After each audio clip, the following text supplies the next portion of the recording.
A maldição do Lago Escondido. No coração da Amazônia, onde nem mesmo os mapas se atreviam a detalhar, havia um lago conhecido apenas em sussurros: o Lago Escondido. Diziam que ele era amaldiçoado, um lugar onde os espíritos da floresta reclamavam suas vítimas. Mas para Paulo e seus dois amigos, Marcos e Elias, isso não passava de lendas. Pescadores de uma vila ribeirinha, eles eram homens práticos, movidos pela necessidade. Quando ouviram boatos de que o lago era repleto de tambaques gigantes, não hesitaram em planejar uma expedição. A viagem começou ao entardecer, com o céu tingido de vermelho sangue, prenunciando tempestade. O trio remava contra a corrente, cercado pela imensidão da floresta. O som da mata parecia mais abafado a cada quilômetro que se aproximavam do lago, como se os próprios animais evitassem aquela região. Quando finalmente chegaram, o Lago Escondido era uma visão sombria. A água era negra como óleo, refletindo o céu noturno onde nuvens densas escondiam a lua. Árvores retorcidas emergiam da água, como mãos ossudas tentando escapar. O silêncio era absoluto, exceto pelo som dos remos quebrando a superfície do lago. "Vamos fazer o trabalho rápido e sair daqui", disse Elias, que era o mais supersticioso dos três. "Esse lugar não me parece certo." Mas Paulo, o líder do grupo, zombou. "Medo de histórias para crianças? Vamos pegar o peixe e ganhar um bom dinheiro. Amanhã estaremos na vila bebendo cachaça e rindo disso." Eles começaram a lançar as redes, mas o lago parecia deserto. Nenhum movimento, nenhum peixe. Apenas a água densa e imóvel. Enquanto esperavam, o clima começou a mudar. Um vento frio surgiu do nada, e a floresta ao redor parecia murmurar em uma língua esquecida. Foi então que Elias notou algo. Uma canoa velha, quase podre, flutuava não muito longe deles. Estava vazia, mas parecia ter sido abandonada recentemente. "Quem mais estaria aqui?" ele perguntou, a voz trêmula. Ninguém respondeu. Enquanto olhavam para a canoa, um som baixo e gutural ecoou pelo lago. Não era o som de um animal conhecido, mas algo profundo e cheio de dor. Eles se entreolharam, agora realmente assustados. "Vamos embora", disse Elias. "Já deu." Antes que pudessem recolher as redes, algo surgiu na água. Não era um peixe, mas uma figura alta e esquelética, com pele pálida e olhos completamente negros. Seu rosto parecia humano, mas distorcido, como se tivesse sido moldado pelo próprio medo. A criatura ficou ali, flutuando acima da água, encarando-os em silêncio. Marcos tentou gritar, mas nenhum som saiu. Paulo pegou um facão, mas sua mão tremia tanto que ele mal conseguia segurá-lo. Então, a figura começou a falar, ou algo parecido com isso. Sua voz era como o vento soprando através de cavernas profundas, cheia de eco e desespero. "Vocês não deveriam estar aqui. Este é um lugar para os esquecidos." Antes que pudessem reagir, a criatura desapareceu na água e o lago explodiu em caos. Ondas enormes balançavam a canoa, e algo, ou muitas coisas, começaram a se mover sob a superfície. As redes que haviam lançado estavam sendo puxadas com força sobre-humana, como se o próprio lago estivesse tentando arrastá-los para baixo. Elias perdeu o equilíbrio e caiu na água. O silêncio foi instantâneo. Paulo e Marcos chamaram por ele, mas não houve resposta.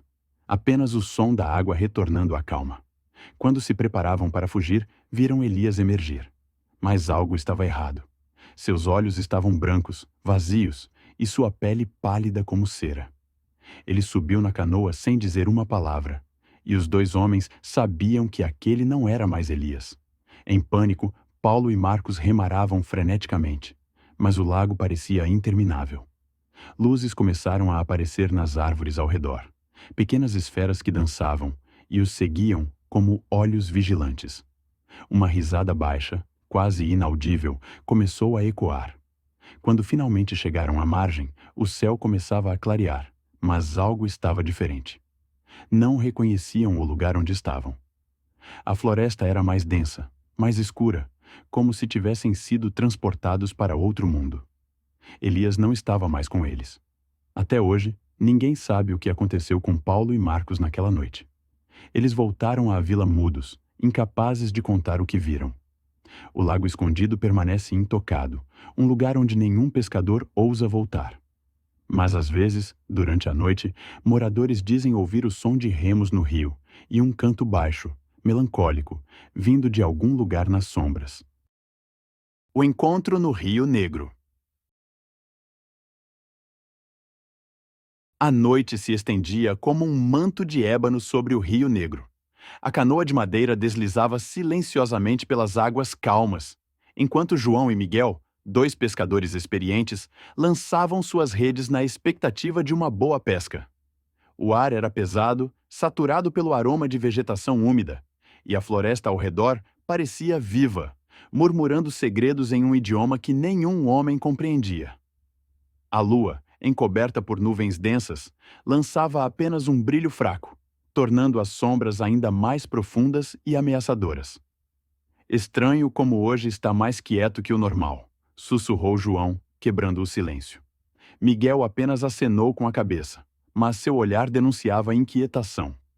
Eles já estavam acostumados aos sons noturnos da Amazônia, mas naquela noite o silêncio era como uma presença opressora. Enquanto recolhiam a rede, algo chamou a atenção de Miguel. Do outro lado do rio, uma luz fraca pulsava entre as árvores, como se uma lanterna tremesse ao vento. "Você viu aquilo?" perguntou ele, apontando. João estreitou os olhos, mas antes que pudesse responder, um som baixo e gutural ecoou da mata.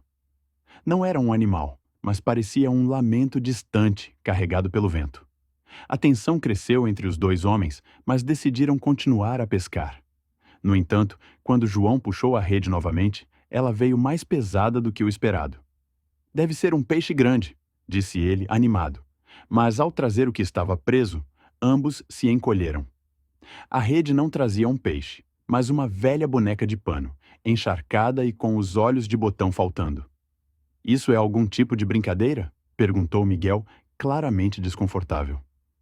Antes que João pudesse responder, o rio começou a ondular, como se algo enorme se movesse abaixo da superfície. Ambos seguraram a canoa com força, enquanto olhavam para a água, os corações batendo rápido. De repente, uma figura surgiu do rio. Não era humana, mas lembrava uma mulher feita de água e sombras, seus cabelos flutuando como algas e seus olhos brilhando em um azul sobrenatural. Ela olhou diretamente para eles e sua voz ecoou, baixa e gélida, como o vento nas profundezas da mata. "Por que vocês vieram aqui?" O medo tomou conta dos pescadores. Miguel pegou o remo e começou a remar freneticamente, enquanto João murmurava orações que sua avó havia ensinado. Mas a figura não desaparecia. Em vez disso, parecia deslizar sobre a água, acompanhando a canoa, enquanto sussurros estranhos vinham da floresta. Quando finalmente chegaram à margem, a luz do outro lado do rio havia desaparecido. Olhando para trás, a figura também não estava mais lá. Tudo parecia ter voltado ao normal. Mas, ao desembarcarem, perceberam algo estranho. Suas roupas estavam completamente secas, como se nunca tivessem estado no rio. Até hoje, João e Miguel evitam falar sobre aquela noite, mas ambos juram nunca mais voltar àquele trecho do Rio Negro. A boneca, no entanto, ainda aparece ocasionalmente na vila, deixada na porta de alguém, como um lembrete silencioso de que a floresta e o rio têm segredos que é melhor não desvendar. A canção do Rio das Sombras. Na escuridão profunda da floresta amazônica, existe um rio que muitos pescadores temem mencionar: o Rio das Sombras. Reza a lenda que, à noite, as águas desse rio cantam. Não é um som qualquer, mas uma melodia irresistível que hipnotiza os homens, atraindo-os para as profundezas. Alguns voltam, mas nunca são os mesmos. Outros desaparecem, deixando apenas histórias sussurradas pelos anciãos da vila. Mateus, um jovem pescador, conhecia bem essas histórias, mas ele era cético, Um homem que acreditava apenas no que podia ver e tocar. Histórias para assustar crianças, dizia, rindo dos velhos que insistiam em alertá-lo. Uma noite, com a lua cheia brilhando através de uma neblina fina, Mateus decidiu desafiar o que considerava superstição. Juntou seus equipamentos e convenceu seus amigos, Pedro e Leandro, a acompanhá-lo em uma pesca no temido Rio das Sombras. A jornada até o rio foi estranhamente silenciosa. Nem mesmo o som dos insetos preenchia o ar, como se a floresta inteira estivesse segurando a respiração. Quando chegaram, o rio parecia um espelho de tinta negra, refletindo o céu sem estrelas. As árvores ao redor eram altas e retorcidas, como se tentassem se afastar das margens. Um frio inexplicável percorreu a espinha de Leandro. Algo está errado, disse ele hesitante. Mateus riu. Medo de histórias de fantasmas? Vamos, é só um rio. Pedro, embora desconfortável, também relutava em mostrar fraqueza e ajudou a lançar as redes. Por um tempo, tudo estava tranquilo. O som do balançar da água e do ranger dos remos preenchia o ambiente. Então, começou. Um som doce, quase imperceptível, veio de longe, como o sopro de uma flauta feita de vento. Era uma melodia simples, mas envolvente, como se as próprias águas estivessem cantando. Os três pescadores pararam para ouvir, seus corpos congelados. A música parecia entrar em suas mentes, despertando memórias e emoções esquecidas. Leandro começou a murmurar, os olhos fixos no horizonte. Parece minha mãe cantando para mim quando eu era criança. Pedro, por sua vez, parecia estar chorando. É como se me chamasse, como se eu precisasse ir. Mateus tentou reagir. Parem com isso. É só o vento. Mas sua voz estava trêmula, e ele mesmo não conseguia desviar os olhos das águas. A melodia agora parecia mais próxima, mais clara, acompanhada por uma segunda voz, depois uma terceira. Eram harmonias impossíveis, doces e dolorosas ao mesmo tempo, e pareciam vir de todos os lados. Foi então que viram. Figuras femininas emergiram lentamente das águas, seus corpos translúcidos e cintilantes, como feitos de pura luz líquida. Eram belas de uma maneira irreal, com cabelos longos que flutuavam ao redor de seus corpos como uma coroa de algas. Mas havia algo errado. Seus olhos eram vazios, sem pupilas, e seus sorrisos eram largos demais, expondo dentes finos e afiados. Uma delas estendeu a mão na direção de Leandro, ainda cantando. Sem hesitar, ele se levantou na canoa e deu um passo para a beirada. Leandro, não! Gritou Mateus, segurando o amigo pelo braço. Mas a força de Leandro era inexplicável. Ele se soltou facilmente e mergulhou nas águas escuras, desaparecendo sob a superfície. Pedro gritou, mas sua voz foi abafada pelo som das canções, que agora eram ensurdecedoras. Mais figuras surgiam do rio, cada uma mais estranha que a anterior. Algumas tinham rostos distorcidos, outras possuíam membros que se alongavam de forma impossível, mas todas cantavam, hipnotizando os dois pescadores restantes. Mateus tentou remar, mas era como se o rio estivesse contra ele. A canoa parecia imóvel, presa em uma corrente invisível que os puxava para o centro do lago. Pedro, desesperado, começou a rezar, mas sua voz foi se apagando, e ele também começou a olhar fixamente para as figuras. Antes que Mateus pudesse impedi-lo, Pedro mergulhou, atraído pelo canto. Agora sozinho, Mateus lutava contra o pânico.